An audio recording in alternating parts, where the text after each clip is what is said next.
Assalamualaikum warahmatullahi wabarakatuh. Kami dari kelompok 5 akan menyampaikan media pembelajaran mengenai bab 5, yaitu pemikiran kaum neoklasik. Dalam video ini kami akan membahas pengertian pemikiran neoklasik, tokoh utamanya yaitu Albert Marshall, serta beberapa tokoh neoklasik lainnya yang memberikan kontribusi terhadap perkembangan ilmu ekonomi. Baik, saya akan menjelaskan mengenai pengertian pemikiran neoklasik. Pemikiran neoklasik merupakan perkembangan dari teori ekonomi klasik. Jika ekonomi klasik lebih berfokus pada pertumbuhan ekonomi, maka neoklasik lebih menekankan bagaimana konsumen dan produsen mengambil keputusan untuk menggunakan sumber daya secara efisien. Tokoh utama aliran ini adalah Albert Marshall.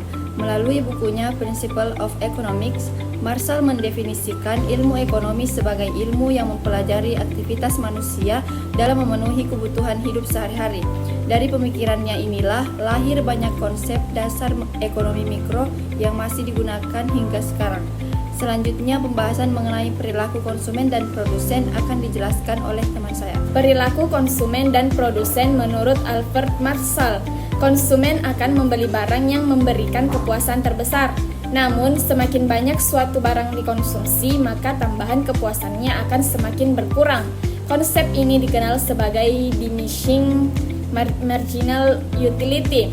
Di sisi lain, produsen berusaha memperoleh keuntungan yang maksimal dengan memproduksi barang secara efisien. Marshall juga menjelaskan bahwa harga terbentuk karena adanya pertemuan antara permintaan dan penawaran. Ketika keduanya seimbang, maka akan tercipta harga keseimbangan yang menjadi acuan di pasar. Selanjutnya, materi mengenai pandangan Albert Marshall terhadap pemerintah akan dijelaskan oleh teman saya. Campur tangan pemerintah. Marshall memiliki semboyan natura non facit saltum, yang berarti perubahan ekonomi terjadi secara bertahap, bukan secara tiba-tiba. Menurut Marshall, pasar bebas memang penting untuk menciptakan efisiensi. Namun, pemerintah tetap memiliki peran ketika pasar tidak mampu berjalan dengan baik. Bentuk campur tangan pemerintah dapat berupa pendidikan, kebijakan perpajakan, maupun aturan yang mendukung kesejahteraan masyarakat. Meski begitu, Marshall tidak setuju jika pemerintah menguasai seluruh kegiatan ekonomi karena dikhawatirkan justru menghambat perkembangan ekonomi. Selanjutnya, teman saya akan menjelaskan tokoh-tokoh neoklasik lainnya. Tokoh neoklasik lainnya, selain Albert Marshall, terdapat beberapa tokoh penting dalam aliran neoklasik.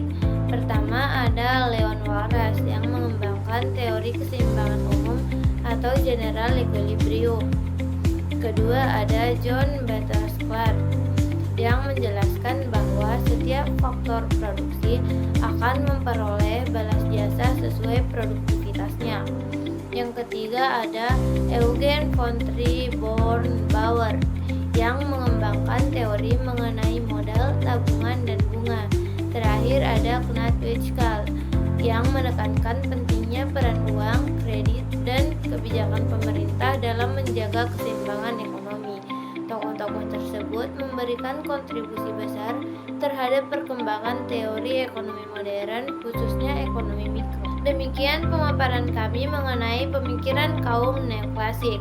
Dapat disimpulkan bahwa aliran neoklasik menekankan pentingnya perilaku konsumen dan produsen, mekanisme pasar, serta efisiensi dalam mengalokasikan sumber daya. Selain itu, meskipun mendukung pasar bebas, aliran ini juga mengakui bahwa pemerintah memiliki peran untuk mengatasi kelemahan pasar demi meningkatkan kesejahteraan masyarakat.